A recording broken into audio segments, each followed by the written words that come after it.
Hello everyone, आज की इस वीडियो में हम बात करेंगे क्लास 11th की पॉलिटिकल साइंस की जो बुक 1 है, इसका चैप्टर नंबर 7 यानी कि संघवाद। इसको यहाँ पे हम डीप डिस्कस करेंगे, बिल्कुल एक एक पॉइंट को अच्छे तरीके से समझने वाले हैं। यहाँ से हमारा जो टर्म सेकंड है या मिड टर्म के बाद का जो सेकंड टर्म आपका आता है वो स्टार्ट होने वाला है, तो वीडियो को आपको बहुत ध्यान से देखना है। देखिए, बुक 1 की अगर हम बात करें तो टोटल 10 चैप्टर हैं, जिसमें से आज हम 7वां चैप्टर करने वाले हैं। इससे पहले के चैप्टर जो थे वो हमने पहले से ही करा दिया। अगर आपने नहीं देखे तो आपको प्लेलिस्ट में जाकर उसको देखना होगा।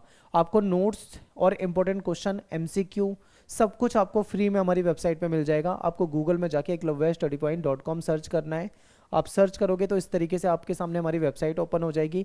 आपको क्लास 11th में जाना है, अपने सब्जेक्ट में जाना है, इस तरीके से टेबल आएगी। यहाँ पे चैप्टर वाइज नोट्स मिल जाएंगे, चैप्टर वाइज एमसीक्यू मिल जाएंगे, short question, long question, map वगैरह जो भी है आपका, सारी इंपॉर्टेंट चीज़ें आपको हमारी वेबसाइट में बिल्कुल फ्री में मिल जाएगी। आप यहाँ से पढ़ सकते हैं, ठीक है। और चलिए टॉपिक शुरू करते हैं, संघवाद। संघवाद का मतलब जानने से पहले हम ये देख लेते हैं कि संघवाद जो है एक ऐसी राजनीतिक व्यवस्था है जिसके तहत किसी देश में 2 या 3 स्तर की सरकारें हो सकती हैं, या उससे भी अधिक स्तर की भी सरकारें हो सकती हैं, ठीक है। अगर हम भारत के नज़रिए से देखें तो भारत में 2 प्रकार की मुख्य सरकारें हैं। एक केंद्र की सरकार होती है, एक राज्य की सरकार होती है, और उसके बाद भारत में एक तीसरे स्तर की सरकार भी आई थी जिसको पंचायती राज व्यवस्था के तहत लाया गया था। उसको हम थोड़ा बाद में डिस्कस करेंगे, पहले हम 2 स्तर की सरकारों को समझ लेते हैं, ठीक है। तो देखिए, 2 स्तर की सरकारें जो हैं वो कौन सी हैं। एक सरकार तो वो है जिसे हम केंद्र सरकार कहते हैं, यानी जो केंद्र की सरकार है, ठीक है। इसको संघ सरकार भी कहा जाता है। ये पूरे देश को देखेगी। आप भारत के मैप को जब देखते हो, ठीक है, तो पूरा भारत जो है इसमें आ जाता है, यानी पूरे भारत को देखेगी केंद्र की सरकार, ठीक है।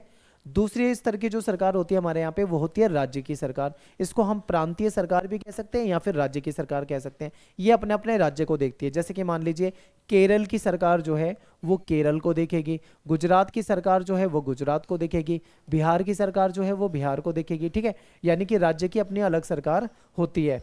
तो केंद्र की सरकार और राज्य की सरकार, ये 2 स्तर है हमारे यहाँ पे, ये मेन स्तर है, ठीक है। इसको समझ लीजिए। आगे चलते हैं। अब देखो, शुरू शुरू में जब हमारा देश आज़ाद होता है 1947 में, जो संविधान बनता है, तब से लेके बाद तक आपको 2 प्रकार की सरकारें दिखाई देती है, केंद्र की सरकार है, एक राज्य की सरकार है। लेकिन एक तीसरा स्तर भी हमारे यहाँ पे आया जिसको हम बोलते हैं स्थानीय सरकार या लोकल गवर्नमेंट जिसको कहा जाता है, ठीक है। इसको स्थानीय सरकार, स्थानीय स्वशासन भी कहा जाता है। पंचायती राज व्यवस्था के तहत इसको लाया गया था। तो ये तीसरा स्तर भी है। अब यहाँ पे हमको इस चैप्टर में ना ये 2 ही स्तर पढ़ने हैं, एक तो केंद्र सरकार और दूसरा राज्य सरकार। इसको हमको यहाँ पे नहीं पढ़ना है। अब आप कहोगे कि तीसरा स्तर हमको यहाँ पे क्यों नहीं पढ़ना है। इसलिए नहीं पढ़ना क्योंकि इसके बाद अगला जो चैप्टर है वो इसी के ऊपर है, यानी कि आपकी एनसीईआरटी में पूरा का पूरा एक चैप्टर ही दे रखा है स्थानीय शासन पे। तो हम इसको वहां पे डिटेल में पढ़ेंगे। अभी हमको केंद्र और राज्य की सरकार को पढ़ लेना है, ठीक है। इसको हम बाद में पढ़ेंगे डिटेल में। लेकिन आपको पता होना चाहिए कि हमारे यहाँ पे 3 स्तर की सरकारें हैं। ये तो 2 जो हैं वो मेन है और तीसरी जो है स्थानीय सरकार होती है। चलिए अब संघवाद को थोड़ा और डिटेल में जानते हैं, थोड़ा सा विस्तार से समझते हैं संघवाद क्या होता है। तो देखिए, संघवाद एक ऐसी व्यवस्था है जो 2 प्रकार की राजनीतिक व्यवस्थाओं को समाहित करती है। इसमें 2 प्रकार की राजनीतिक व्यवस्था कौन सी है, केंद्र की सरकार, एक राज्य की सरकार, हमने पढ़ लिया था वही है। इसमें एक प्रांतीय सरकार जिसको हम राज्य की सरकार कहते हैं ये होती है, और दूसरी केंद्रीय सरकार जो पूरे देश के लिए होती है, ठीक है। प्रत्येक सरकार अपने क्षेत्र में स्वायत्त होती है और उसके पास शासन के अधिकार होते हैं, यानी कि प्रत्येक सरकार अपने क्षेत्र में उसके पास अधिकार होते हैं। वो उसमें क्या कर सकती है, चेंजेस कर सकती है और वहाँ पे डेवलपमेंट वगैरह कर सकती है, ठीक है। अधिकार होते हैं इनके पास अपने। कुछ संघीय देशों में दोहरी नागरिकता की व्यवस्था भी होती है, लेकिन भारत में इकहरी नागरिकता है, ये इंपॉर्टेंट है। कुछ देश ऐसे हैं जहाँ पर डबल नागरिकता होती है, ठीक है। और हमारे देश में तो सिंगल नागरिकता है, एकल नागरिकता है, जिसको इकहरी नागरिकता या एकल नागरिकता कहते हैं। अब ये आपके दिमाग में आएगा कि ये नागरिकता का मतलब क्या है। देखिए, हम भारत में रहते हैं तो हम भारत के निवासी हैं, ठीक है। हम भारत के नागरिक हैं, हमें भारत की नागरिकता मिली हुई है। जब भी आप कोई फॉर्म भरोगे तो आपसे पूछा जाएगा कि आपकी नेशनलिटी क्या है, ठीक है, आपकी नागरिकता क्या है। तो आपको वहां पे क्या भरना होगा, इंडियन, यानी कि आप क्या हो, इंडियन हो, यानी कि हम क्या हैं, भारतीय हैं। ये हमारी नागरिकता है, ठीक है। इसको बोलते हैं सिंगल सिटीजनशिप। अब आप पूरे भारत में कहीं भी रहते हो, जैसे मैं दिल्ली में रहता हूँ, ठीक है, मैं दिल्ली में रहता हूँ, मेरी नागरिकता क्या है, इंडियन। मान लीजिए कोई बच्चा है, हमारा विद्यार्थी है, वो बिहार में रहता है। अब वो रहता तो बिहार में है, लेकिन उसकी नागरिकता क्या है? इंडियन। कोई मान लीजिए पंजाब में रहता है, रहता वो बेशक से पंजाब में है, पर उसकी नागरिकता क्या है? इंडियन। आप पूरे भारत में किसी भी राज्य में रहते हो, लेकिन आपकी नागरिकता एक ही होगी, इंडियन, आप भारतीय कहलाओगे, ठीक है। आप स्थानीय निवासी हो सकते हो, कोई बिहार का अपने आप को बिहारी बोल सकता है, कोई बंगाल का अपने आप को बंगाली बोल सकता है, कोई गुजरात का अपने आप को गुजराती बोल सकता है, पंजाब का पंजाबी बोल सकता है, लेकिन नागरिकता में वो कभी ये नहीं लिखेगा मैं पंजाबी हूँ, मैं बंगाली हूँ, मैं बिहारी हूँ, मैं गुजराती हूँ, ठीक है। कोई नागरिकता सभी को एक ही चीज लिखनी है, वो है इंडियन। ये कहीं ना कहीं हमारे अंदर एकता के स्वरूप को दर्शाता है, ठीक है। ये है भारत में सिंगल नागरिकता। लेकिन कुछ देश ऐसे होते हैं दुनिया में जहां पे ड्यूअल नागरिकता होती है, यानी कि वहां पे डबल नागरिकता होती है। जैसे कि मान लो वो जिस देश के निवासी हैं वो वहां के भी नागरिक कहलाएंगे, और वो पूरे जो कई राष्ट्रों को, जैसे यूएसए है, ठीक है। अब यूएसए में संयुक्त राज्य अमेरिका जो है कई सारे देशों को मिला के बनाए, तो यहाँ पे रहने वाले जो लोग हैं वो यूएसए के भी नागरिक होंगे, ठीक है। और जिस देश के वो हैं, यूएसए में जिस देश के हैं वो उस जगह के भी नागरिक होंगे। तो इसको बोला जाता है डबल नागरिकता वाला सिस्टम, जो हमारे यहाँ पे नहीं है, ठीक है। ये आपको याद रखना है। अब चलते हैं हम आगे नेक्स्ट स्लाइड पे, इसको देखते हैं। इस प्रकार लोगों की दोहरी पहचान और निष्ठाएं होती हैं। वे अपने क्षेत्र के भी निवासी होते हैं, ठीक है, क्षेत्र के भी नागरिक होते हैं और राष्ट्र के भी होते हैं। जैसे अगर अमेरिका जैसे देशों की बात करें तो वहाँ पे उनके जो जिस क्षेत्र के हैं वहाँ की भी नागरिकता मिली है, और राष्ट्र की नागरिकता तो है ही उनके पास, ठीक है। देखो, जैसे कोई गुजराती, झारखंडी, बिहारी, बंगाली होने के साथ साथ भारतीय भी होता है। हम ये कह सकते हैं कि हम गुजराती हैं, पंजाबी हैं, बंगाली हैं, लेकिन इसके साथ साथ हम भारतीय हैं, इस तरीके से वहाँ पे होता है, ठीक है। अब आगे देखो, प्रत्येक स्तर की राजनीतिक व्यवस्था की कुछ विशिष्ट शक्तियां और उत्तरदायित्व यानी कुछ जिम्मेदारी होती हैं। हर स्तर की राजनीतिक व्यवस्था की कुछ ना कुछ विशेष शक्तियां और कुछ जिम्मेदारी होती है, और वहां एक अलग सरकार भी होती है। दोहरे शासन की विस्तृत रूपरेखा एक लिखित संविधान में मौजूद है। अगर हम बात करें अपने यहाँ पे भारत की व्यवस्था की, तो भारत का जो लिखित संविधान है उसमें सारी चीजें पता है कि भाई केंद्र सरकार क्या होगी, केंद्र सरकार के पास क्या शक्ति होगी, राज्य सरकार के पास क्या शक्ति होगी, राज्य सरकार क्या कार्य करेगी। हमारे संविधान में सब कुछ लिखित में मिलता है। हमारे यहाँ पे सिंगल नागरिकता है, वो हमारे संविधान में मिलता है, ठीक है। और संविधान जो है भारत में वो सर्वोच्च होता है, यानी सबसे ऊपर होता है। दोनों सरकारों की शक्तियों का स्रोत भी जो है वो संविधान होता है। संविधान के तहत ही सरकारें जो है वो कार्य करती हैं। नेक्स्ट स्लाइड पे चलते हैं। राष्ट्रीय महत्व के विषय, देखिए राष्ट्रीय महत्व के विषय यानी केंद्र की बात चल रही है यहाँ पे, ठीक है। जैसे कि डिफेंस का मामला हो गया, प्रतिरक्षा हो गया, मुद्रा यानी करेंसी से रिलेटेड जो जिम्मेदारी हो गई, ये हमारी केंद्र की सरकार के पास होती है। क्षेत्रीय या जो स्थानीय महत्व होता है, इसके विषय पर जो भी शक्ति होती है, जो भी कार्य करना होता है, वो राज्य की सरकार को करना होता है, यानी कि इस पर राज्य की सरकार की जिम्मेदारी होती है।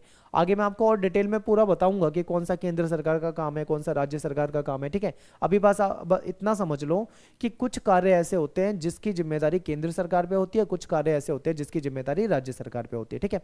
केंद्र और राज्य के बीच में टकराव को रोकने के लिए एक स्वतंत्र न्यायपालिका की व्यवस्था होती है। आपको पता है भारत देश में, हमारे देश में, ठीक है, कभी कभी केंद्र की सरकार और राज्य की सरकार के बीच में टकराव हो जाता है, किसी चीज को लेकर विवाद हो जाता है। तो ऐसे में फिर जो न्यायपालिका है हमारे देश में, स्वतंत्र न्यायपालिका, वो क्या काम करती है? वो इन विवादों को सुलझाने का काम करती है, ठीक है। स्वतंत्र न्यायपालिका को केंद्रीय सरकार यानी जो केंद्र की सरकार है और राज्य के बीच में शक्ति के बंटवारे के संबंध में उठने वाले जो विवाद होते हैं उसको हल करने का अधिकार होता है। बहुत इंपॉर्टेंट है। कभी कभी क्या हो जाता है, मैं आपको समझाऊं कि देखो, मान लो केंद्र की सरकार है, ठीक है, और दूसरी तरफ राज्य की सरकार है, इनके बीच में किसी चीज को लेकर विवाद हो गया, ठीक है, किसी शक्ति को लेकर मान लो विवाद हो गया, कोई कानूनी विवाद है, तो वो सुलझाएगा कौन? इन दोनों विवादों को जो हमारी न्यायपालिका है वो देखेगी, और न्यायपालिका क्या करेगी? इस चीज को सुलझाएगी, ठीक है, इसको देखेगी। तो ये शक्ति हमारी न्यायपालिका के पास है विवादों को सुलझाने का। अब बात करते हैं संघवाद की विशेषता की। तो देखिए, संघवाद में दो, ठीक है, दो या तीन स्तर की सरकारें हो सकती हैं, ठीक है। दो स्तर की सरकार जैसे केंद्र और राज्य की सरकार है, लेकिन पहले तो हमारे यहाँ पे केंद्र और राज्य की सरकार होती थी, तीसरा स्तर नहीं होता, वो बाद में जोड़ा गया था, तो इसलिए हमारे यहाँ पे तीन स्तर की सरकारें हो गई, ठीक है। अगले क्वेश्चन, अगले पॉइंट पे देखते हैं, संविधान के द्वारा सरकार का गठन, यानी संविधान है हमारे यहाँ पे जिसके द्वारा सरकार का गठन होता है, ठीक है। भारतीय संविधान के अगर संघवाद के नजरिए से भी देखें, भारतीय संविधान के नजरिए से भी देखें, तो भी आप कह सकते हो कि हमारे यहाँ पे जो भी व्यवस्था है वो बिल्कुल संविधान के अकॉर्डिंग ही चलती है। अगली स्लाइड पे चलते हैं। स्वतंत्र न्यायपालिका, हमारे यहाँ पे एक स्वतंत्र न्यायपालिका भी है जो केंद्र और राज्य सरकार के विवाद को सुलझाती है। ये हमने पॉइंट अभी अभी पढ़ा था। अगर कोई परिवर्तन करना हो तो हर स्तर पर सहमति की जरूरत होती है, ये भी इंपॉर्टेंट है। मान लो संविधान में कोई चेंजेस करने हैं, कोई परिवर्तन करने हैं, तो उसमें भी हर स्तर की सहमति होनी जरूरी होती है। और वित्तीय स्वायत्ता भी है, ये भी इंपॉर्टेंट पॉइंट है। तो ये कुछ संघवाद की विशेषता होती है, ठीक है। अब बात करते हैं भारतीय संघवाद की विशेषता। इसको ध्यान से देखो। अब देखो, संघवाद हमने देखा था, संघवाद में क्या होता है, दुनिया भर में वही चीजें होती हैं, बस किसी में 2-3 स्तर की सरकारें हो सकती है। लेकिन भारतीय संविधान के अनुसार अगर हम देखें संघवाद की विशेषता, तो वो क्या है। देखिए, हमारे यहाँ पे एक लिखित संविधान है, बिल्कुल। उस लिखित संविधान को सभी को मानना होता है, चाहे राज्य की सरकार हो, केंद्र की सरकार हो, या कोई नागरिक हो, सबको मानना है, बिल्कुल मानना है, ठीक है। हमारे यहाँ पे एक स्वतंत्र न्यायपालिका है, बिल्कुल। केंद्र और राज्य के बीच के विवाद को सुलझाती है और लोगों को न्याय देने का काम कौन करती है, हमारी न्यायपालिका करती है, ये भी हमने देखा। फिर संविधान की सर्वोच्चता, आप जानते हैं भारत में संविधान सबसे ऊपर है और हमें सभी को संविधान को मानना होता है, संविधान से ऊपर कोई नहीं है, ठीक है, सबसे ऊपर संविधान है, ये भी हमने देखा। फिर भारत में 3 स्तर की सरकारें हैं, केंद्र की सरकार, राज्य की सरकार और स्थानीय सरकार, ठीक है। स्थानीय स्तर को हम अगले चैप्टर में पढ़ेंगे डिटेल में, तो अभी हमको यहाँ पे नहीं पढ़ना है इसको, ठीक है। फिर यहाँ पे कुछ है, शक्तियों का विभाजन होता है, संघ सूची, राज्य सूची, संवर्ती सूची। संघ सूची में 97 और राज्य सूची में 66 और संवर्ती सूची में 47 विषय हैं। लेकिन ये जो विषय हैं ये बदलते रहते हैं, ठीक है। ये आपके लास्ट ईयर के सपोर्टिंग मटेरियल से मैंने ले रखा है, तो यहाँ पे है। लेकिन इसमें कुछ बदलाव हो सकता है, ये ज़्यादा भी हो सकते हैं, कम भी हो सकते हैं। अगर आप आज की डेट में देखें तो इसमें बदलाव हो गया है। क्या बदलाव हुआ है, मैं इसको इरेज करके दिखाता हूँ। आज के समय में संघ सूची में 100 विषय हैं, राज्य सूची में 61, ठीक है, 61 विषय हैं और संवर्ती सूची में 52 विषय हैं। अब आपको क्या करना है, ध्यान रखना इस चीज का कि पुराना जो डेटा है वो मत पढ़ना, क्योंकि पुराने डेटा में ये अलग था, आज के समय में चेंज हो गया, ठीक है। बाकी इसमें से क्वेश्चन आते नहीं है, तो आपको बस इतना समझ लेना है, संघ सूची क्या है, राज्य सूची क्या है, संवर्ती सूची क्या है, इतना तो आपको समझ में आ गया है। हम संघ सूची, राज्य सूची, संवर्ती सूची को थोड़ा सा डिटेल में जान लेंगे, ठीक है। आगे देखेंगे, भारत एक संघ राज्य के रूप में अगर हम देखें तो यहाँ पे हमारे यहाँ पे 3 प्रकार की सरकारें होती है, केंद्र सरकार, राज्य सरकार, स्थानीय सरकार, जो कि हम पढ़ चुके हैं। अब हम देखेंगे भारतीय संविधान में संघवाद, हमारे संविधान में संघवाद को किस प्रकार से दिखाया गया है। तो भारत की आज़ादी से पहले जो राष्ट्रीय आंदोलन के अनेक नेता थे वो इस बात पर सहमत थे कि भारत जो है एक बहुत बड़ा देश है, विशाल देश है, और यहाँ पर शासन करने के लिए शक्तियों को 2 हिस्सों में कम से कम प्रांतीय और केंद्रीय स्तर पर, ठीक है, इनके बीच में बांटना जरूरी है। तो संघवाद एक तरह से पावर शेयरिंग भी होता है, इसमें सत्ता का बंटवारा किया जाता है, जैसे केंद्र के हाथ में कुछ शक्तियां दे दी, राज्य के हाथ में कुछ शक्तियां दे दी, आप ऐसे भी समझ सकते हो। तो इस बात पे सभी सहमत थे। फिर क्या होता है कि वो जो हमारे संविधान निर्माता थे वो ये समझते थे कि भारतीय समाज जो है ना, यहाँ पे क्षेत्रीय और भाषाई विविधता है। आप देखोगे भारत में बहुत सारी भाषा को बोला जाता है, साउथ में जाओगे आपको अलग भाषा दिखेगी, नॉर्थ में जाओगे अलग भाषा में दिखेगी, नॉर्थ ईस्ट में अलग तरह की भाषाएं हैं। तो इतनी सारी क्षेत्रीय और भाषाई विविधता है भारत में, और इन सबको मान्यता देने के लिए कहीं ना कहीं 2 स्तर पे हमें शक्तियों का बंटवारा करना जरूरी है, ये हमारे संविधान निर्माता अच्छे से जानते थे। तो विभिन्न क्षेत्रों और भाषा भाषी लोगों को सत्ता में सहभागिता होनी चाहिए, उन सभी को अधिकार मिलने चाहिए, इसलिए इन क्षेत्रों के लोगों को स्वशासन का अवसर मिलना चाहिए था, ठीक है। ये बातें रखी गई। और अब आगे देखेंगे शक्ति का विभाजन, कि किस प्रकार से शक्ति का विभाजन केंद्र सरकार, राज्य सरकार और स्थानीय सरकार में कर दिया गया। देखिए, शक्ति विभाजन में देखते हैं, भारतीय संविधान में 2 स्तर की सरकारों का वर्णन किया गया है, ठीक है। एक है केंद्र की सरकार जो पूरे देश को देखेगी, एक है राज्य की सरकार जो कि अपने अपने राज्य के कार्य के लिए जानी जाती है, ठीक है। दोनों ही संवैधानिक सरकार होती है, संविधान के तहत इनको मान्यता प्राप्त है, इनको वैल्यू है और इनके अधिकार हैं, और इसके कार्य क्षेत्र का स्पष्ट वर्णन हमारे संविधान में मिलता है कि किस सरकार को क्या कार्य करना है, ठीक है। आगे देखते हैं, भारतीय संविधान के संघात्मक लक्षण को पढ़ते हैं। तो भारतीय संविधान में क्या है, एक स्वतंत्र न्यायपालिका है। ये सारे पॉइंट आपको याद रखने हैं, पेपर में आता है क्वेश्चन, ये क्वेश्चन बहुत इंपॉर्टेंट है, पेपर में आएगा ही आएगा, तो इसको याद करना। भारत में एक स्वतंत्र न्यायपालिका है, हमने पढ़ लिया था। ये सरकार को तानाशाही नहीं होने देती, सरकार कभी भी कोई काम ऐसा नहीं कर सकती जो कानून के खिलाफ हो, वरना न्यायपालिका उसको रोक देगी। तो ये इंपॉर्टेंट पॉइंट है, ये याद रखना है। फिर हमारे यहाँ पे 3 स्तर की सरकारें हैं जो हमने पढ़ लिया था, केंद्र, राज्य और स्थानीय। संविधान संशोधन प्रणाली, हमारे संविधान की संघात्मक विशेषता में ये है कि हमारे संविधान में जरूरत पड़ने पे, आवश्यकता पड़ने पे संशोधन किया जा सकता है, बदलाव किया। ठीक है, जब भी सरकार को लगता है कि किसी कानून में बदलाव करना है तो वो संविधान में संशोधन कर सकती है। संविधान हमारे यहाँ पे सर्वोच्च होता है, सबसे ऊपर होता है। कोई भी शक्ति संविधान से ऊपर नहीं है अपने देश में। सभी संविधान के दायरे में रहकर कार्य करते हैं। ये सारी की सारी विशेषता जो है हमारे संविधान की संघात्मक विशेषता है। ठीक है, संघात्मक लक्षण है। नेक्स्ट है शक्तियों का विभाजन। अब हमें वो चीज समझनी है जो मैं आपको वहां पे समझा रहा था, संघ सूची, राज्य सूची और संवर्ती सूची। देखिए, हमारे संविधान के तहत शक्तियों का क्लियर विभाजन है कि क्या काम है जो केंद्र की सरकार ही कर सकती है और कौन से काम ऐसे हैं, कौन से चीजें ऐसे हैं जिसपे केवल राज्य की सरकार ही कानून बना सकती है। ठीक है, तो इनको संघ सूची, राज्य सूची और संवर्ती सूची में डिवाइड कर रखा है। तो देखिए, हमारे संविधान के अनुसार केंद्र और राज्य की सरकारों को संविधान के अनुसार विभिन्न शक्तियां प्राप्त है और ये भी क्लियर दे रखा है कि किसको किस विषय पे कानून बनाना है। वो हमें कहाँ पे मिलता है? संघ सूची, राज्य सूची और संवर्ती सूची में। अब देखते हैं कि भाई संघ सूची क्या होती है। देखिए, संघ सूची, संघ सूची का मतलब है केंद्र सरकार, यानी संघ सूची में ऐसे विषय होते हैं। ठीक है, संघ सूची में ऐसे विषय होते हैं जिसमें केवल, ठीक है, जिसमें केवल केंद्र की सरकार ही कानून बना सकती है। यानी संघ सूची में ऐसे विषय होते हैं जिसमें केवल केंद्र की सरकार कानून बनाएगी। ठीक है, राज्य सूची, राज्य सूची में ऐसे विषय होते हैं जिसमें केवल राज्य की सरकार कानून बना सकती है। तो ये आपको समझ में आ गया। केंद्र सूची भी कहा जाता है उसको, संघ सूची भी कहा जाता है, राज्य सूची। किसमें क्या फर्क है ये आपको समझ में आ गया कि संघ सूची में केवल केंद्र की सरकार कानून बनाएगी, राज्य सूची में केवल राज्य की सरकार। अब तीसरे नंबर पे आता है संवर्ती सूची। संवर्ती सूची क्या है? इसमें ऐसे विषय हैं जिसमें केंद्र की सरकार और राज्य की सरकार दोनों ही सरकार कानून बना सकती है। ठीक है, लेकिन अगर मान लो कोई विवाद हो जाता है तो केंद्र का कानून माना जाएगा। ठीक है, यदि मान लो कभी केंद्र, ये संवर्ती सूची वाले मामले में केंद्र और राज्य सरकार ने कानून बनाया, उनके बीच में विवाद हो गया, तो केंद्र का कानून ही माना जाएगा। ये तीनों आपको याद रखना है। ठीक है, अब हम समझते हैं कि कौन सी सूची में कौन से विषय हैं। सबसे पहले देखो संघ सूची। संघ सूची में कौन सरकार बनाती है? केंद्र की सरकार कानून बनाती है, सॉरी। ठीक है, संघ सूची में जो विषय होते हैं उसमें कौन सी सरकार कानून बनाएगी? तो केंद्र की सरकार कानून बनाएगी। राज्य सूची में जो विषय होते हैं उसमें राज्य की सरकार कानून बनाएगी, ये हमने पढ़ा। लेकिन संवर्ती सूची में जो विषय होते हैं उसमें दोनों ही कानून बना सकती है, लेकिन विवाद हो जाए तो किसका माना जाएगा? केंद्र का माना जाएगा। ठीक है, अब देख लेते हैं कि केंद्र की सरकार किन विषयों पे कानून बना सकती है। तो सबसे पहला है प्रतिरक्षा, यानी डिफेंस। देश की रक्षा से रिलेटेड जो भी कानून बनाए जाएंगे वो केंद्र की सरकार बनाएगी। परमाणविक ऊर्जा से रिलेटेड जो भी कानून बनाए जाएंगे वो केंद्र की सरकार बनाएगी। विदेश मामलों से संबंधित जो भी कानून है वो हमारी केंद्र की सरकार बनाती है।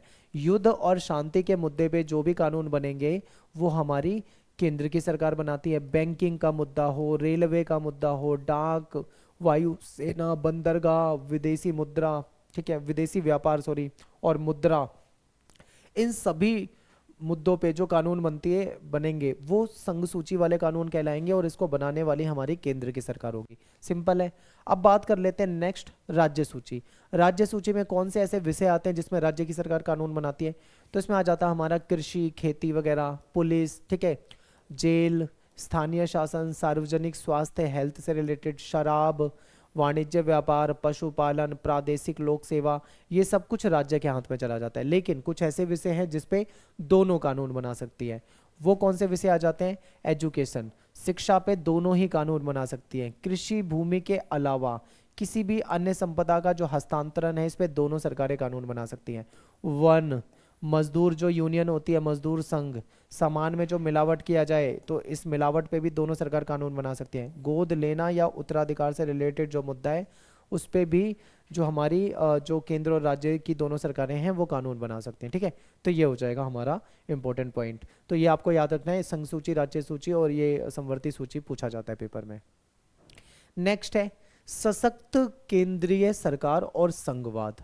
इसको समझते हैं। तो देखिए, भारत में इस बात को लेकर दो मत थे कि केंद्र सरकार को ज्यादा शक्ति देनी चाहिए या राज्य सरकार को। कुछ लोग ऐसे थे जो कहते थे केंद्र सरकार के पास ज्यादा पावर होनी चाहिए, ताकत होनी चाहिए। दूसरे लोग ऐसे थे जो कहते थे कि ज्यादा शक्तियां जो हैं वो राज्य सरकार के पास होनी चाहिए। ठीक है, तो दो तरह के लोग थे। कुछ लोग चाहते थे मजबूत केंद्र सरकार, तो कुछ लोग चाहते थे कि राज्य सरकार ज़्यादा मजबूत हो। भारतीय संविधान द्वारा एक सशस्त्र केंद्रीय सरकार की स्थापना की गई, यानी मजबूत केंद्र सरकार, केंद्र सरकार को ज़्यादा शक्तियां दी गई, ठीक है, हमारे संविधान में। ऐसा क्यों है भाई, राज्य सरकार को उतनी ज़्यादा शक्तियां क्यों नहीं दी गई जितनी केंद्र को दी गई? तो उसके पीछे कारण है, अब समझना आप, मैं आगे बताऊंगा। देखो, भारत एक बहुत बड़ा देश है, ये महाद्वीप की तरह विशाल देश है। भारत की जितनी जनसंख्या है ना, दुनिया में तो पता नहीं कितने देश बन जाएंगे उतनी जनसंख्या में। इसलिए भारत में एक मजबूत केंद्रीय सरकार होनी चाहिए, ठीक है। दूसरा, भारत जो है वो विविधताओं से भरा हुआ है। यहाँ पे अलग अलग धर्मों को मानने वाले लोग रहते हैं, अलग अलग जातियों में बटे हुए लोग रहते हैं, उनकी विचारधारा अलग है, रहन सहन खान पान सब कुछ अलग है। तो वैरायटी, विविधता जो है भारत में बहुत ज़्यादा है। फिर यहाँ पे सामाजिक समस्याओं से भरा हुआ देश है भारत। संविधान निर्माताओं को ये मानना था कि हमें एक संघीय संविधान चाहिए, ठीक है, एक मजबूत संविधान चाहिए, और संविधान ऐसा हो जो इन विविधताओं को समेट ले, इन समस्याओं को सुलझा ले। तो संविधान निर्माता जो थे वो एक शक्तिशाली केंद्र सरकार की स्थापना भी करना चाहते थे, क्योंकि वो समझते थे इतनी जो समस्याएं हैं, इन सब का सॉल्यूशन तभी हो सकता है जब हम केंद्र की सरकार को मजबूत करें, क्योंकि केंद्र सरकार पूरे देश को देखेगी, उसका नजरिया पूरे देश के लिए होगा। राज्य की सरकार को अगर ज्यादा शक्ति दे देंगे तो वो बस अपने अपने राज्य को देखेगी। जैसे मान लो बिहार में किसी की सरकार है तो वो बस बिहार पे फोकस करेगा, किसी की पंजाब में सरकार है तो वो सरकार केवल पंजाब में फोकस करेगी, उसका देश से थोड़ी कोई इतना मतलब होगा। लेकिन केंद्र सरकार ज्यादा मजबूत होगी तो वो पूरे देश को देखेगी। तो इसलिए हमारे जो संविधान निर्माता थे उन्होंने एक मजबूत केंद्र सरकार की स्थापना करी, जो कि विघटनकारी जो प्रवृत्तियां हैं उस पर अंकुश रख सके, ठीक है, और सामाजिक राजनीतिक परिवर्तन को ला सके। इसलिए मजबूत केंद्र की आवश्यकता भी थी, और जो संविधान निर्माता है उन्होंने केंद्र को मजबूत भी बनाया। आगे देखते हैं। स्वतंत्रता के समय केंद्र के लिए ऐसी शक्तियां आवश्यक थी, क्योंकि जिस समय देश आजाद हुआ था ना, उस समय में तो कहीं ना कहीं केंद्र को मजबूत होना वैसे भी जरूरी था, क्योंकि उस समय देश में न केवल ब्रिटिश सरकार के द्वारा गठित कुछ प्रांत थे, बल्कि 500 से ज़्यादा तो हमारे यहाँ पे रियासतें थी। अगर मान लो केंद्र मजबूत नहीं होता तो रियासतों को एकजुट नहीं कर पाता, ठीक है, कहीं ना कहीं देश में अव्यवस्था फैल जाती, जिनका या तो पुराने प्रांतों में विलय या नए प्रांतों के रूप में गठन हुआ था, ठीक है। बहुत सारी रियासतें थी जो पुराने प्रांत या नए प्रांत के रूप में गठित हो चुके थे। अगर केंद्र सरकार मजबूत नहीं होती तो कहीं ना कहीं ये टूट जाते। तो इसलिए उस समय की सिचुएशन के अकॉर्डिंग भी एक मजबूत केंद्र सरकार की जरूरत थी, जो कि हमारे संविधान निर्माताओं ने किया, ठीक है। अगला पॉइंट देखते हैं। नेक्स्ट टॉपिक है हमारा कि भारतीय संविधान में ऐसे प्रावधान बताने हैं जो सशक्त केंद्रीय सरकार बनाते हैं, यानी कि ऐसा क्या है केंद्र सरकार के पास जिसकी वजह से हम कह सकते हैं कि केंद्र की सरकार जो है वो बहुत मजबूत है, बहुत ताकतवर है। तो देखते हैं। देखिए, हमारे संविधान का जो आर्टिकल 3 है, आर्टिकल 3 के अकॉर्डिंग अगर हम देखें तो संसद जो है वो किसी राज्य में से उसका राज्य क्षेत्र को अलग करके, ठीक है, मान लो कोई राज्य है, वो चाहे तो किसी क्षेत्र को अलग कर सकती है, ठीक है, वो चाहे तो दो या अधिक राज्यों को मिलाकर, ठीक है, नए राज्य का निर्माण करती है, यानी दो अलग अलग राज्य, वो चाहे तो उनको जोड़ के नया राज्य भी बना सकती है। ये किसके पास है ये शक्ति? केवल और केवल केंद्र सरकार के पास। तो आप कहोगे ना कि केंद्र सरकार ज्यादा मजबूत है, और देखो आगे, अगर केंद्र सरकार चाहे तो राज्य की सीमाओं का या नाम में भी परिवर्तन कर सकती है, वो राज्य की सीमा को भी परिवर्तित कर सकती है, किसी राज्य को बड़ा या छोटा भी कर सकती है, और चाहे तो किसी राज्य का नाम भी बदल सकती है। और इस शक्ति के दुरुपयोग को रोकने के लिए संविधान पहले प्रभावित राज्य के विधानमंडल को विचार व्यक्त करने का अवसर भी देता है। बिल्कुल सही, ये तगड़ा पॉइंट है कि केंद्र सरकार के पास ये सारी पावर है, लेकिन केंद्र सरकार कहीं इस कानून का दुरुपयोग ना कर दे, इसके लिए राज्य की विधानसभा जो होती है, विधानमंडल जो होता है, उससे भी कहीं ना कहीं विचार व्यक्त किया जाता है। अगर वो सहमत है तो वो चीज़ आगे की जाती है, ठीक है। आगे देखो, एक और बड़ा तगड़ा पॉइंट है, ये आपको याद रखना है कि संविधान में केंद्र को अधिक शक्तिशाली बनाने वाले कुछ आपातकालीन प्रावधान हैं, इमरजेंसी वाले, ठीक है, जो लागू होने पर हमारी संघीय व्यवस्था को एक अत्यधिक केंद्रीकृत व्यवस्था में बदल देते हैं। देश में केंद्र सरकार के पास इमरजेंसी यानी आपातकाल लगाने की का भी एक अधिकार होता है। आपातकाल जब लगाया जाता है उस दौरान शक्तियां जो है वो कानूनी रूप से केंद्रीकृत हो जाती है, यानी सारी शक्तियां जो है वो केंद्र के पास आ जाती हैं। लेकिन आपातकाल इमरजेंसी ऐसे ही नहीं लगा देना, कोई वित्तीय समस्या हो जाए, देश के अंदर दंगे लड़ाई झगड़े बहुत बड़े लेवल पे फैल जाए, उन कुछ कंडीशनों पे ही लगाया जाता है, ठीक है। तो ये शक्ति किसके पास है? केंद्र के पास है।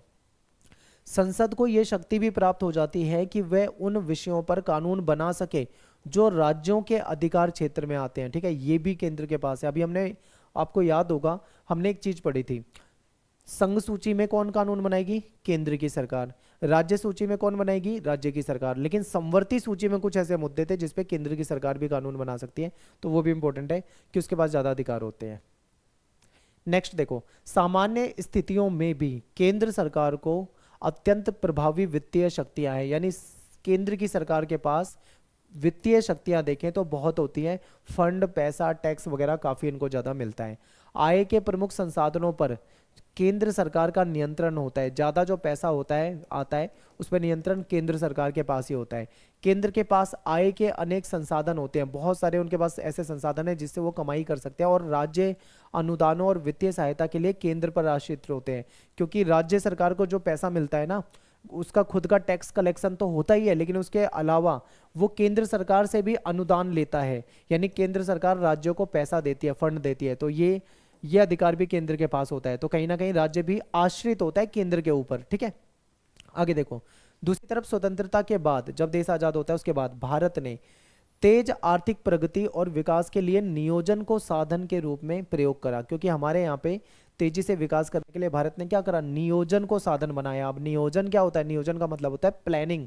भारत ने सब कुछ प्लान करके सारे कार्य किए ताकि विकास हो सके। ठीक है, अगली स्लाइड पे चलते हैं। नेक्स्ट स्लाइड है कि नियोजन के कारण आर्थिक फैसले लेने की ताकत जो है वो भी कहीं ना कहीं केंद्र सरकार के हाथ में चली गई, क्योंकि जो प्लानिंग कमीशन होता था उस समय में वो भी केंद्र सरकार के इशारों पे ही काम करता था, केंद्र सरकार ही उसमें मुख्य होती थी।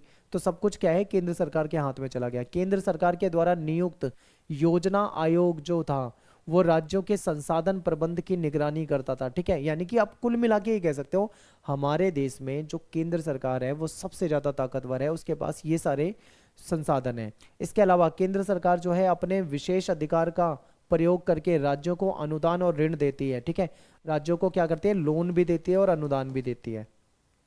आर्थिक संसाधनों का यह वितरण असंतुलित माना जाता है और केंद्र सरकार पर ज्यादातर ये आरोप लगाए जाते हैं कि वो अपने विरोधी दल की सरकार वाले राज्यों के साथ भेदभाव करती है। ऐसा भी कई बार हुआ है। देखो, अब इसमें आप ऐसे समझिए, कई बार क्या होता है, मान लीजिए जैसे मैं अभी का एग्जांपल देता हूं, केंद्र में किसकी सरकार है? बीजेपी। ठीक है, एनडीए गठबंधन वाली बीजेपी की सरकार है। ठीक है, अब राज्य में देखते हैं, जैसे मान लो राज्य में सरकार है, मान लो राज्य में यूपी की बात करें तो यूपी में योगी जी की सरकार है जो कि बीजेपी की सरकार है। अब देखो, स्टेट में यानी राज्य में क्या है? बीजेपी। ठीक है, यूपी में बीजेपी और केंद्र में भी बीजेपी, तो यहां पे इनके बीच में कोई विवाद नहीं होगा, फंड पैसा वैसा लेकर कोई समस्या नहीं आएगी, आराम से हो जाएगा, क्योंकि दोनों जगह सरकार एक ही है।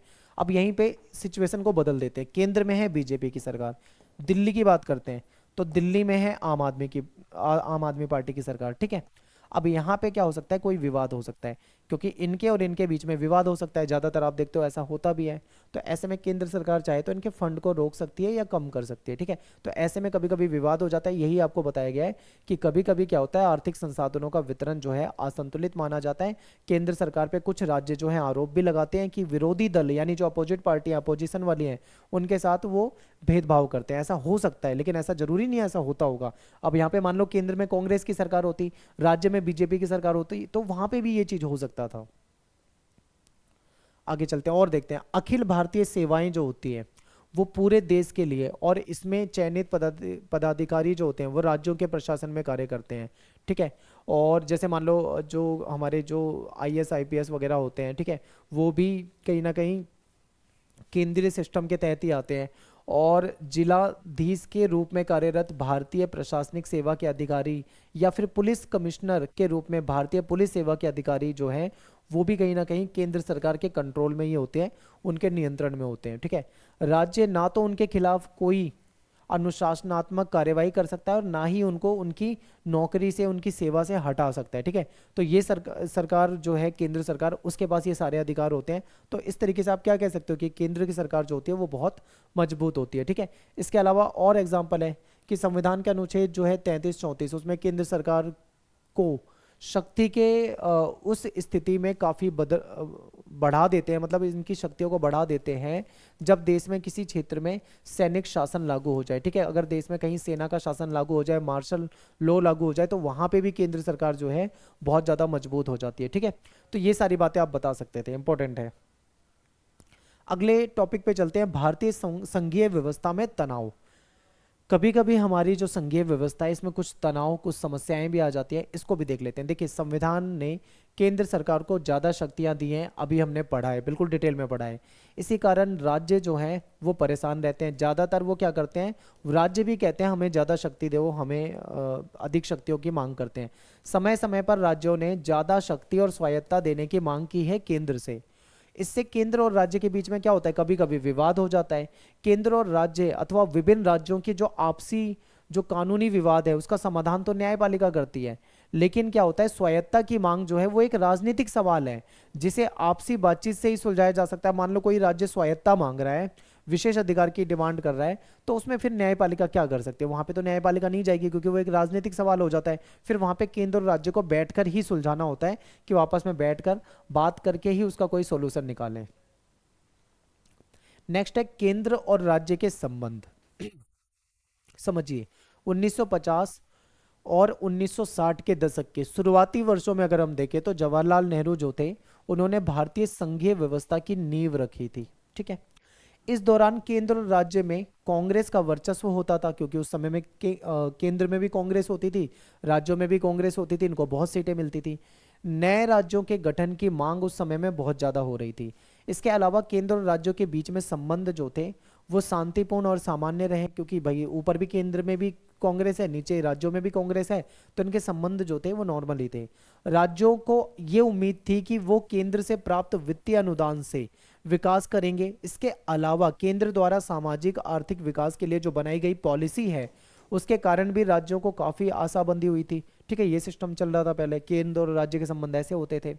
फिर 1960 के दशक के बीच में कांग्रेस के वर्चस्व में कुछ कमी आने लगी। ठीक है, धीरे धीरे कहीं ना कहीं वो कमजोर होने लगी। खासकर 1967 का जो चुनाव था यहाँ पे कहीं ना कहीं कांग्रेस को झटका लगता है। ठीक है, राज्यों में उसकी सरकारें जो है वो चली जाती है, कुछ राज्यों में 9 राज्यों के करीब, और केंद्र में भी ये कमजोर होने लगी थी। इससे क्या होता है कि राज्यों की और ज़्यादा शक्ति और स्वायत्ता देने की मांग की शुरुआत हुई। यहाँ पे राज्यों ने डिमांड करनी शुरू कर दी कि हमको तो ज़्यादा शक्ति चाहिए। और इस मांग के पीछे प्रमुख कारण यह था कि केंद्र और राज्यों में अलग अलग दल की सत्ता थी। अब राज्यों में यहाँ पे अलग सरकार आ गई, केंद्र में अलग सरकार आ गई। ठीक है, केंद्र में तो कांग्रेस है, राज्यों में अलग अलग सरकारें हैं, तो ऐसे में डिमांड होने लगी कि भाई हमें तो और अधिकार चाहिए। फिर अतः राज्यों की सरकारों ने केंद्र की कांग्रेसी सरकार के द्वारा किया गया जो हस्तक्षेप था उसका भी विरोध करना शुरू कर दिया। कई बार क्या था, केंद्र की सरकार इनके साथ कुछ ना कुछ गलत करती रहती थी। ठीक है, इनके अधिकारों का हनन करना। कई बार तो केंद्र की कांग्रेस सरकार ने कुछ राज्यों की सरकार को सीधा बर्खास्त ही कर दिया था, जैसे केरल में करा था इन्होंने। कांग्रेस के लिए भी विरोधी दल द्वारा शासित राज्यों से संबंध में तालमेल बनाने में समस्या आ रही थी, क्योंकि दोनों जगह सेम सरकार हो तो फिर तो कोई दिक्कत नहीं आती, अलग अलग पार्टी की सरकार हो तो विवाद होता रहता है। इस विचित्र राजनीतिक संदर्भ में संघीय व्यवस्था के अंदर स्वायत्ता की अवधारणा को लेकर बहुत ज्यादा वाद विवाद हुआ। फिर आखिरकार 1990 के दशक में कांग्रेस का वर्चस्व जो था वो आप ये मान लो कि काफी हद तक खत्म हो चुका था। 1989 के बाद कांग्रेस की हालत बहुत खराब हो गई थी और केंद्र में शुरू होती है गठबंधन की सरकार की राजनीति। ठीक है, 1989 के बाद क्या होता है, पहले कांग्रेस को वर्चस्व मिलता था, अपने दम पे सरकार बनाती थी, लेकिन 1989 के बाद कांग्रेस को बहुत कम सीटें मिली। इतनी सीटें मिली कि वो सरकार ही नहीं बना पा रही थी केंद्र में। तब फिर कांग्रेस ने क्या करा, अन्य पार्टियों के साथ गठबंधन कर लिया। यानी कांग्रेस ने क्या करा, अन्य पार्टियों के साथ गठबंधन, बहुत सारी पार्टियों को अपने साथ लाकर गठबंधन किया और गठबंधन की सरकार बनी। तो यहाँ से एक नए अध्याय की शुरुआत होती है। ठीक है, अब क्या है, राज्यों में विभिन्न राष्ट्रीय और क्षेत्रीय पार्टी सत्ता में थी। राज्यों में अलग सरकार है, केंद्र में गठबंधन की सरकार है। इससे राज्यों का राजनीतिक कद जो था वो बढ़ रहा था और विविधता का आदर हुआ। कहीं ना कहीं सभी तरह के लोगों को इसमें सम्मान मिल रहा था। एक मंजे हुए संघवाद की शुरुआत यहाँ से होती है। इस तरह हम कह सकते हैं कि दूसरे दौर में स्वायत्ता का मसला जो है वो राजनीतिक रूप से सरगर्म हुआ। अब ऐसे में मान लो राज्य स्वायत्ता की मांग करते हैं तो केंद्र मजबूर होकर भी उसको स्वायत्ता देगी। क्यों? क्योंकि केंद्र जो टिकी हुई है वो कहीं ना कहीं इन सबके समर्थन में टिकी हुई है। तो ये भी इंपॉर्टेंट है। नेक्स्ट है स्वायत्ता की मांग। अब स्वायत्ता कुछ विशेष अधिकारों की मांग जो ये राज्य करते रहते हैं, इसके बारे में ना थोड़ा सा अच्छे से समझ लेते हैं। देखिए, समय समय पे क्या होता है, विभिन्न राजनीतिक पार्टियां जो हैं वो राज्यों को केंद्र के मुकाबले ज्यादा स्वायत्ता की मांग उठाती हैं। ठीक है, उन्होंने उठाई भी है।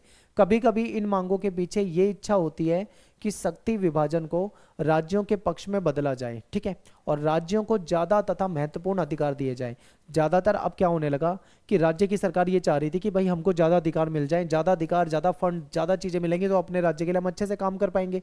ये हो रहा था। समय समय पर अनेक राज्यों जैसे तमिलनाडु हो गया, पंजाब हो गया, पश्चिम बंगाल हो गया, ठीक है, और दलों जैसे द्रमुक हो गया, आपका अकाली दल हो गया, भाकपा हो गया, इन्होंने स्वायत्ता की मांग करनी शुरू कर दी। एक अन्य मांग ये थी कि राज्यों के पास आय के जो स्वतंत्र संसाधन होते हैं, ठीक है, ये होने चाहिए। यानी कि हर राज्य के पास अपना एक साधन हो जिससे वो अपनी आय कर सके। ठीक है, संसाधनों पर उनका ज्यादा नियंत्रण होना चाहिए, इसे वित्तीय स्वायत्ता भी कहते हैं। तो बहुत सारे राज्यों ने ये डिमांड भी करनी शुरू कर दी। अब स्वायत्ता की मांग जब होने लगी तो सरकार को कहीं ना कहीं इन चीज़ों पे ध्यान देना पड़ा था।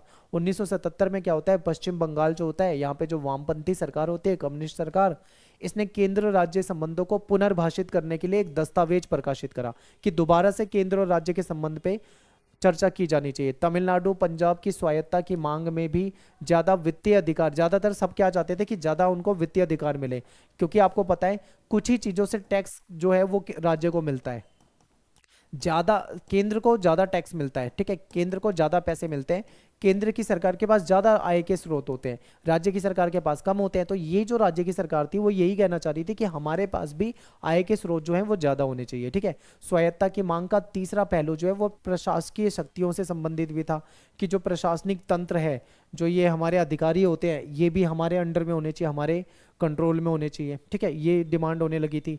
नेक्स्ट टॉपिक है हमारा राज्यपाल की भूमिका और राष्ट्रपति शासन। देखिए, राज्यपाल की भूमिका जो होती है केंद्र और राज्यों के बीच में हमेशा सब विवाद का विषय है।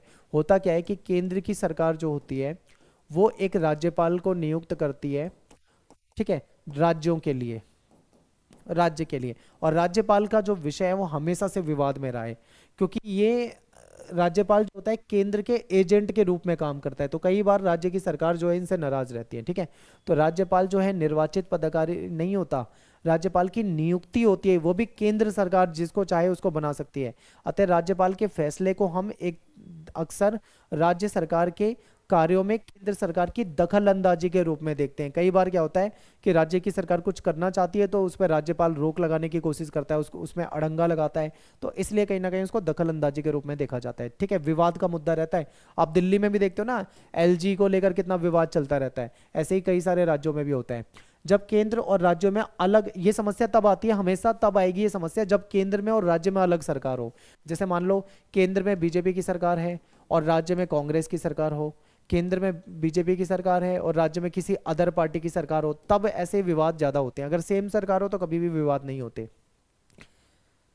ठीक है, अलग अलग सरकार हो तो ज्यादा विवादास्पद हो जाता है। केंद्र राज्य संबंधों से जुड़े मसलों की पड़ताल के लिए केंद्र सरकार के द्वारा 1983 में एक आयोग बनाया गया। इस आयोग को सरकारिया आयोग जो है उस नाम से जाना जाता है। इस आयोग ने 1998 में अपनी रिपोर्ट दी और उसमें ये सिफारिश की थी, ठीक है, सिफारिश की थी कि राज्यपालों की नियुक्ति जो है वो अनिवार्य तथा निष्पक्ष होकर की जानी चाहिए। यानी करी तो जानी चाहिए बिल्कुल, लेकिन निष्पक्ष होकर की जानी चाहिए, किसी राज्य में वो भेदभाव ना करे, इस तरीके से की जानी चाहिए। ठीक है, संविधान का जो सर्वाधिक विवादास्पद प्रावधान में से एक है आर्टिकल 356। आर्टिकल 356 के तहत क्या होता है, इसके द्वारा राज्यों में राष्ट्रपति शासन लागू किया जाता है। इस प्रावधान को किसी राज्य में तब लागू करते हैं जब ऐसी स्थिति उत्पन्न हो जाए कि उस राज्य का शासन संविधान के उपबंधों के अनुसार नहीं चलाया जा सकता। कहते हैं ना कई बार कि राष्ट्रपति शासन लगा दिया जाए। जैसे बंगाल में क्या था, अभी आपने देखा था डॉक्टर वाला मुद्दा चला था, जिसमें एक लड़की का रेप कर दिया गया था, उसको मार दिया गया था। तो उसके बाद बहुत सारे लोग जो थे उन्होंने विरोध प्रदर्शन कर दिया था। ठीक है, ऐसे में न्यूज़ आ रही थी कि बंगाल में लग सकता है राष्ट्रपति शासन। यानी जब कोई किसी स्टेट की सरकार अपने स्टेट में सही तरीके से सरकार नहीं चला पा रही, वहाँ पे लड़ाई झगड़ा दंगा या बहुत बुरी कंडीशन हो गई है, तो ऐसे में केंद्र सरकार क्या करती है, आर्टिकल 356 के तहत वहाँ की सरकार को बर्खास्त करके वहाँ पे राष्ट्रपति शासन लागू कर सकती है। ठीक है। ठीक है। और फिर उसके बाद में क्या होता है, सारी शक्तियां जो होती हैं वो राज्य सरकार से छीनकर हमारी जो केंद्रीय सरकार है, संघीय सरकार है, उसके हाथ में चली जाती है और फिर केंद्र की सरकार जैसे चाहे वहां पे शासन चला सकती है, ठीक है। राष्ट्रपति शासन जो होता है ये ज़्यादा से ज़्यादा 3 वर्षों तक बढ़ाया जा सकता है। राज्यपाल को ये अधिकार होता है कि वो राज्य की सरकार को बर्खास्त करने और राज्य विधानसभा को निलंबित या विघटित करने की अनुशंसा कर सके, ठीक है। राज्यपाल चाहे तो उसको बर्खास्त करवा सकता है और इसके अनेक विवाद पैदा हुए हैं। इससे कुछ मामलों में राज्य सरकारों की विधायिका में बहुमत होने के बाद भी उनको बर्खास्त कर दिया गया। ऐसा पता है कब हुआ था? ऐसा हुआ था केरल में। केरल में क्या था, केरल में कम्युनिस्ट पार्टी की सरकार थी, ठीक है। तो 1957 में केरल में कम्युनिस्ट पार्टी की सरकार बनी थी, ठीक है, सीपीआई की। उसको 1959 में 1959 में, यहाँ पे देखो 1959 में केरल राज्य में जो कम्युनिस्ट पार्टी की सरकार थी उसको आर्टिकल 356 के तहत केंद्र की सरकार ने बर्खास्त कर दिया था। और 1967 के बाद कई सारे राज्यों में ऐसा हुआ है कि उनकी सरकारों को केंद्र की सरकार ने बर्खास्त कर दिया। तो 1967 तक अनुच्छेद 356 का प्रयोग जो था वो काफी कम किया गया था। 1967 के बाद अनेक राज्यों में गैर कांग्रेसी सरकार बनी, क्योंकि उससे पहले ज्यादातर राज्य में कांग्रेस की सरकार बनती थी तो कभी इसकी जरूरत ही नहीं पड़ी, ठीक है। लेकिन उसके बाद ऐसा होने लगा, केंद्र ने अनेक मौकों पर इसका प्रयोग करा 356 का और वहां की सरकारों को बर्खास्त कर दिया, ठीक है, राज्यपाल के द्वारा। और उदाहरण के लिए 1980 के दशक में केंद्रीय सरकार ने आंध्र प्रदेश और जम्मू कश्मीर की जो निर्वाचित सरकार थी, जो चुनी हुई सरकार थी, जो जनता के द्वारा बनाई हुई सरकार थी, उसको बर्खास्त कर दिया था। तो ये बहुत सारे एग्जाम्पल है, ठीक है, ये आपको याद रखना है, हो सकता है पेपर में यहाँ से पूछ लें। राज्यपाल को केंद्र सरकार के एजेंट के रूप में देखा जाता है क्योंकि वो केंद्र सरकार की बातों पर ही काम करता है। वह राज्य सरकार को हटाने और विधानसभा को भंग करने की सिफारिश जो है राष्ट्रपति को भेज सकता है, राज्यपाल चाहे तो। राज्यपाल को ये शक्ति प्राप्त होती है कि वो चाहे तो विधानसभा द्वारा पारित विधेयक को राष्ट्रपति की स्वीकृति के लिए सुरक्षित रख सके, उस पर रोक लगा सके, ये भी इसके पास अधिकार होता है, ठीक है। और इससे केंद्र सरकार को ये मौका मिल जाता है कि वो किसी राज्य के कानून निर्माण में देरी करवा सके। जैसे मान लो कोई राज्य कोई कानून बनाना चाह रहा है, अब केंद्र सरकार नहीं चाह रही कि भाई ये कानून बने, तो वो राज्यपाल के जरिए उसको क्या कर सकता है, उस पर रोक लगवा सकता है, उसको लंबे समय तक पेंडिंग रखवा सकता है, ठीक है। और यदि वो चाहे तो ऐसे विधेयक की परीक्षा करके उन पर निषेधाधिकार यानी वीटो का प्रयोग करके उसको पूरी तरीके से नकार भी सकता है, बंदी करवा सकता है, उसको रोक लगवा सकता है पूरी तरीके से। अब बात करते हैं अगले टॉपिक की, नए राज्यों की मांग। तो देखो, नए राज्यों के गठन की मांग जो है इसको लेकर तनाव रहा है। आज़ादी के बाद से नए राज्यों के गठन की मांग जो थी वो काफ़ी उठी। इसके लिए सरकार ने क्या करा, 1953 में राज्य पुनर्गठन आयोग बनाया था और इसने भाषा के आधार पर राज्यों को बनाने की सिफारिश की थी कि भाषा के आधार पर राज्य बना दिए जाएं। आज आप देखते हो बहुत सारे राज्य यहाँ पे, पहले ऐसे नहीं होता था, पहले एक ही राज्य होता था। ऊपर देखोगे वहाँ देखोगे 14 के करीब राज्य थे भारत में शुरू में, आज आपको 28-29 जो दिखाई दे रहे हैं, पहले इतने कम थे। ये कैसे बने? ये सब भाषा के आधार पर बने क्योंकि राज्यों ने डिमांड करी कि हमारे राज्यों को भाषा के आधार पर बनाया जाए। 1960 में गुजरात और महाराष्ट्र बने थे। 1966 में पंजाब हरियाणा को अलग किया गया था, ठीक है। बाद में फिर नॉर्थ ईस्ट के राज्यों में भी इस तरीके से किया गया। तो बहुत सारे राज्य जो हैं वो भाषा के आधार पर बना दिए गए, ठीक है। जैसे हिमाचल प्रदेश हो गया, पंजाब हो गया, हरियाणा हो गया, ये अलग अलग हो जाते हैं। यूपी से उत्तराखंड वगैरह अलग कर दिया गया था, ठीक है। बिहार झारखंड वगैरह अलग कर दिया गया था, इस तरीके से। नेक्स्ट है विशिष्ट प्रावधान। भारतीय संघवाद की एक महत्वपूर्ण विशेषता ये है कि इसमें अनेक राज्यों के साथ थोड़ा अलग व्यवहार किया जाता है, ठीक है। प्रत्येक राज्य का आकार और जनसंख्या अलग अलग होती है, इसी कारण राज्यसभा में उनकी जो सीटें होती है ना वो भी उनकी आधार पे ही होती है, ठीक है। जहाँ छोटे राज्य हैं वहाँ पे उनको न्यूनतम प्रतिनिधित्व जरूर दिया जाए, ये देखा जाता है कि छोटे राज्यों को कम से कम प्रतिनिधित्व मिले, बड़े राज्यों को ज़्यादा प्रतिनिधित्व मिले, ये देखा जाता है।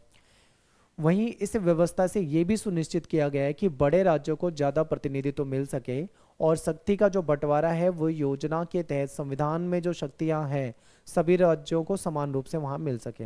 लेकिन कुछ राज्य ऐसे हैं जिनको विशिष्ट सामाजिक और ऐतिहासिक परिस्थिति के अनुसार संविधान में कुछ विशेष अधिकार की व्यवस्था की गई है। नॉर्थ ईस्ट में अगर आप जाते हो तो असम हो गया, नागालैंड हो गया, अरुणाचल प्रदेश, मिजोरम, इनको कुछ विशेष अधिकार मिले हुए हैं, ठीक है, क्योंकि यहाँ की विशिष्ट इतिहास है, संस्कृति इनकी अलग है, जनजातीय लोग यहाँ पे रहते हैं, ठीक है। तो इसलिए इनको कुछ विशेष अधिकार भी दिए गए हैं। यहाँ के निवासी जो हैं अपनी संस्कृति और इतिहास को बनाए रखना चाहते हैं और ये प्रावधान जो है इस क्षेत्र के कुछ भागों में अलगाववाद और सशस्त्र विद्रोह को रोकने में सफल नहीं हो सके। ठीक है, और ऐसे कुछ विशिष्ट प्रावधान जो है पहाड़ी जो राज्य है, ठीक है, हिमाचल प्रदेश, आंध्र प्रदेश, गोवा, गुजरात, महाराष्ट्र, सिक्किम, तेलंगाना, इनके लिए भी कुछ विशेष जो प्रावधान है वो दिए गए हैं। नेक्स्ट है, आखिरी टॉपिक है हमारा जम्मू कश्मीर। जम्मू कश्मीर जो था यहाँ पे इसको विशेष अधिकार दे रखा था आर्टिकल 370 और 35A के तहत। फिर 370 जो था इसके तहत इसको विशेष अधिकार मिला हुआ था। जम्मू कश्मीर भी एक रियासत होता था किसी समय में, और जब देश स्वतंत्र हुआ था उसके पास ऑप्शन था, वो पाकिस्तान की तरफ भी जा सकता था, भारत की तरफ भी रह सकता था। तो स्वतंत्रता प्राप्ति के तुरंत बाद अक्टूबर 1947 में पाकिस्तान ने क्या करा था, उस पर हमला कर दिया था। ठीक है, जिसकी वजह से भारत पाकिस्तान का युद्ध हुआ था। कुछ हिस्सा कश्मीर का उसके पास चला गया था, कुछ भारत के पास रह गया। और इस समय यहाँ पे महाराजा जो हरि सिंह होते थे उनका शासन होता था यहाँ पे। भारत ने, ठीक है, इनको भारतीय संघ में सम्मिलित किया, और पश्चिमी और पूर्वी भागों में कई मुस्लिम बहुल क्षेत्र जो थे वो पाकिस्तान में चले गए थे, परंतु जम्मू कश्मीर जो था वो अपवाद का विषय रहा, वो भारत के साथ जुड़ा रहा। ठीक है, भारत ने उसको विशेष अधिकार दिए 370 के तहत, और इसके पास बिल्कुल ही विशेष अधिकार थे। ये लगा लो संघ और संवर्ती सूची के जो ज़्यादातर मामले हैं उसमें कोई कानून भी बनाने के लिए राज्य की सहमति लेनी जरूरी थी। हमारी केंद्र की सरकार वहाँ पे बिना राज्य की सहमति से कोई कानून नहीं बना सकती थी, ऐसा इसको विशेष अधिकार मिला हुआ था। ये अन्य राज्यों की स्थिति से बिल्कुल अलग था, दूसरे राज्यों में कहीं ऐसा नहीं था। ठीक है, और यहाँ पे देखा जाए तो इनके पास अपना एक अलग ही संविधान होता था। ठीक है, अलग झंडा होता था, बिल्कुल अलग सिस्टम था, अलग संविधान, अलग झंडा था।